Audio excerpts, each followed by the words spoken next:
दोस्तों, एक बेटा होता है जिसका उम्र लगभग 27 से 28 वर्ष के आसपास होता है और वो बेटा अपने माता-पिता से पैसे माँगता है। लेकिन उसके माता-पिता पैसे देने से साफ इनकार कर देता है और उसके बाद वो बेटा अपने ही माँ और पिता को एक आड़ी पत्ती लेकर उसके बॉडी को कई सारे टुकड़े में काट डालते हैं और उस बॉडी को ले जाकर नदी में बहा देते हैं। आश्चर्य और हैरानी की बात होती है कि एक बेटा अपने माता-पिता के साथ इतनी बर्बरता कैसे कर सकता है? यह कभी ना सोचने वाली एक अकल्पनीय घटना है। जब आप इस कहानी को विस्तार से सुनेंगे, तो आप भी शन्न रह जाएँगे और जब वो बेटा कातिल जब पुलिस वाले को इस कहानी के बारे में सुनाता है, तो पुलिस वाले भी सुनकर सन्न रह जाते हैं। उन्हें भी यकीन नहीं हो रहा था कि एक बेटा इतनी बड़ी बर्बरता कर सकता है। आखिर इसके पीछे का कारण क्या था कि एक बेटा को अपने ही माता-पिता की इतनी बेरहमी से हत्या करके उसके कई सारे टुकड़े करने पड़ गए थे। तो चलिए आज की इस पूरी कहानी को मैं आपको विस्तार से बताता हूँ। अगर आपको ये वीडियो पसंद आए तो हमारी इस वीडियो को एक लाइक और चैनल को सब्सक्राइब करना बिल्कुल भी मत भूलिएगा। दोस्तों, यह घटना उत्तर प्रदेश राज्य के जौनपुर जिले की है। उसी के अंतर्गत अहमदपुर एक गांव होता है। उसी गांव की यह कहानी है। रात का वक्त होता है जहां पर एक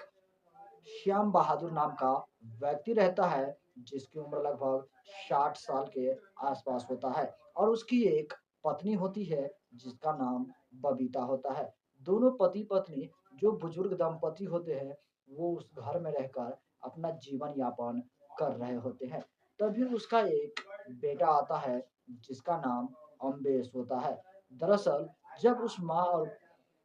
पिता को जब छोटे से बच्चे हुए थे, यानी कि अम्बेश जब नन्हा-मुन्ना था, जब उसने जन्म लिया था, तब उसके माता-पिता के कई सारे सपने थे और उस बेटे की खुशी के लिए गाँव में मिठाइयाँ बँटवाया था, ताकि लोगों में यह बता सके कि उसके एक बेटी के बाद उसे एक बेटा हुआ है, जो उसके बुढ़ापे की सहारा बनेगा और उसकी हर ख्वाहिश को पूरी करेगा, हर सपने को पूरा करेगा। लेकिन शायद उसके माता-पिता ये भूल गए थे कि भविष्य के गर्भ में क्या छिपा हुआ है, यह कोई भी नहीं जानता और यही वजह थी कि जो आगे घटना घटने वाली थी, वो कभी सपने में भी नहीं सोचे थे। दरअसल जब आधी रात का वक़्त होता है और उसका बेटा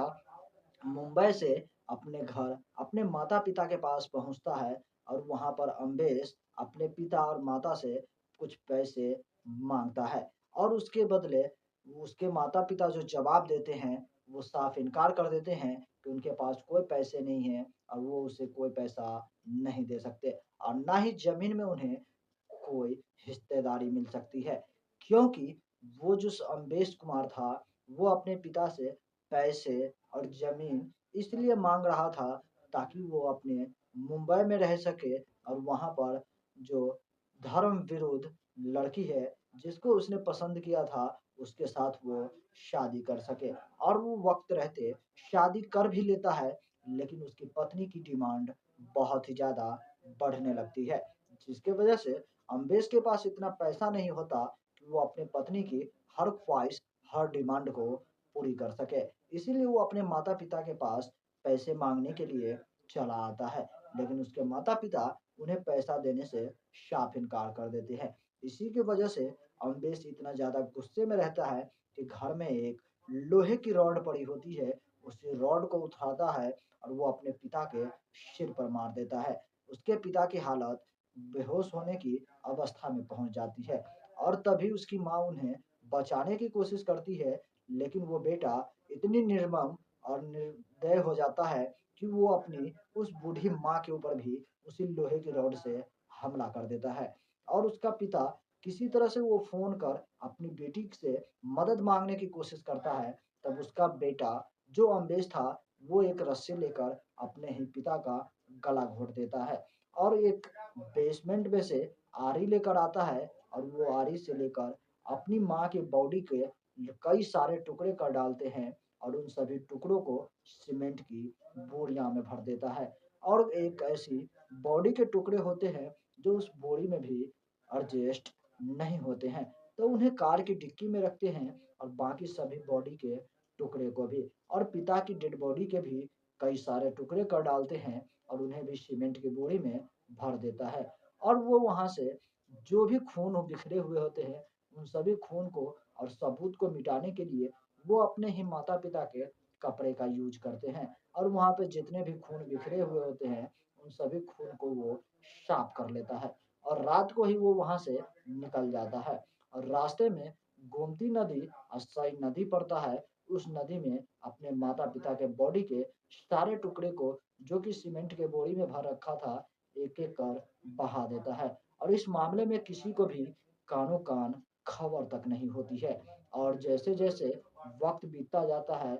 वो अम्बेश कुमार अपनी बहन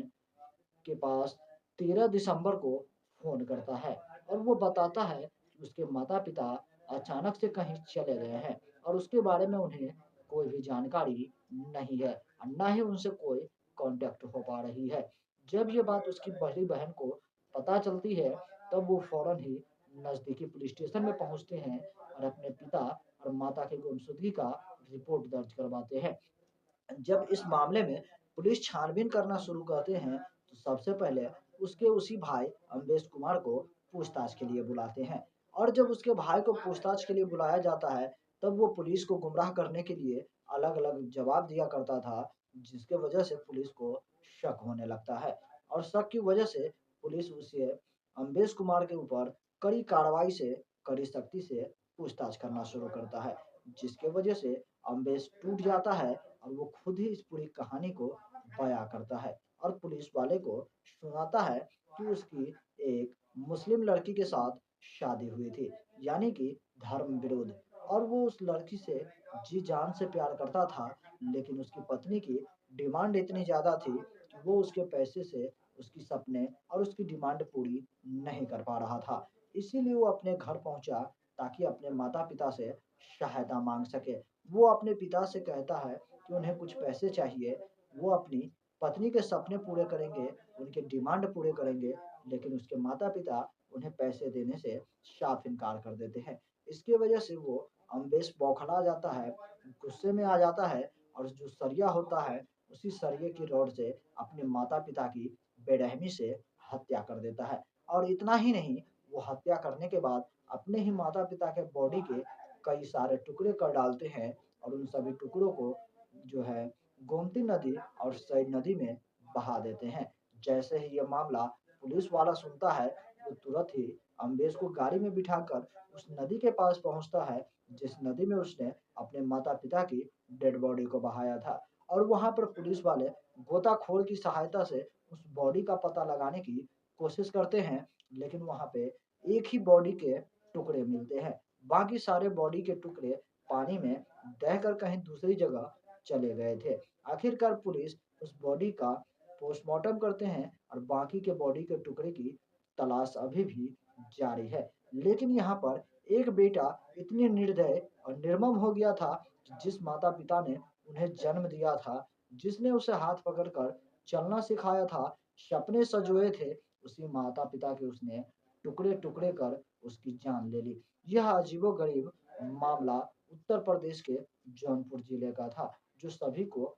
हैरान कर कर रख दिया था। बाकी दोस्तों, यह इस कहानी को सुनकर आप लोगों को क्या लगता है, हमें कमेंट करके ज़रूर बताइएगा। क्या एक बेटा जो अपने माता-पिता के साथ किया, क्या ये सही था? या एक बुजुर्ग माता-पिता जो अपने बेटे को पैसे और ज़मीन की हिस्सेदारी नहीं दिया, जिसके वजह से उन्हें अपनी जान गँवानी पड़ी। इन दोनों में कौन सही था और कौन गलत था, आप हमें कमेंट करके ज़रूर बताइएगा। तब तक के लिए दोस्तों, इस वीडियो से मैं विदा लूँगा और फिर मैं मिलूँगा आपसे अगला एक नए एपिसोड में, एक नई कहानी के साथ। तब तक के लिए जय हिंद, जय भारत, सतर्क रहिए, सावधान रहिए।